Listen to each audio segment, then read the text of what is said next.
नमस्कार सर्वांना. सर्वप्रथम श्री स्वामी समर्थ.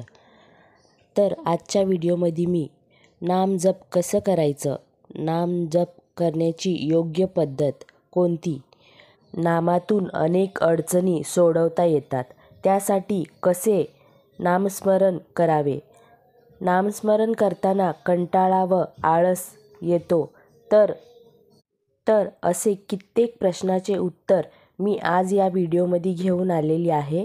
त्यासाठी व्हिडिओ पूर्ण बघा. व्हिडिओ आवडला तर एक लाईक नक्की करा, चॅनलला सबस्क्राईब करा. आपण सर्व नामजप करत असतो, तर हे नामजप आपल्या भगवंतापर्यंत पोहोचतं का नाही, तर हे सर्वात महत्त्वाची गोष्ट आहे. नामस्मरण कधी करावं की ते आपल्या भगवंतापर्यंत पोहोचलं पाहिजे, तर आपण एक वेळ निश्चित केली पाहिजे.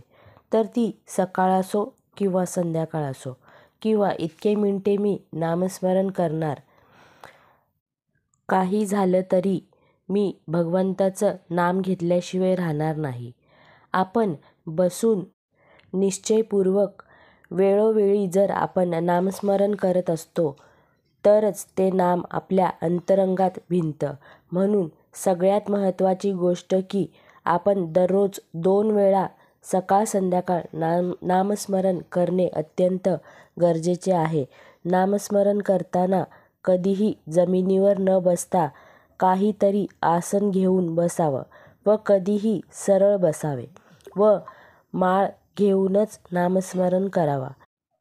कधीकधी असं होतं की नामस्मरण करायला बसलो की आपलं नामामध्ये मनच लागत नाही, तर अशावेळी आपण आपल्या श्वासांच्या मदतीने नामस्मरण करायचा प्रयत्न केला पाहिजे. तर आपल्या लक्ष श्वासांवर ठेवायचा आणि श्वासांच्या गतीने नामजप करायचा आहे. नामस्मरण करताना डोळे बंद असणे अत्यंत गरजेचे आहे व पूर्ण एकाग्र मनाने नामजप करावा.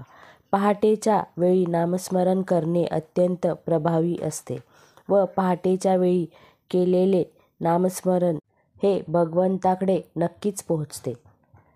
तर व्हिडिओ आवडला असेल तर एक लाईक नक्की करा, चॅनलला सबस्क्राईब करा. श्री स्वामी समर्थ.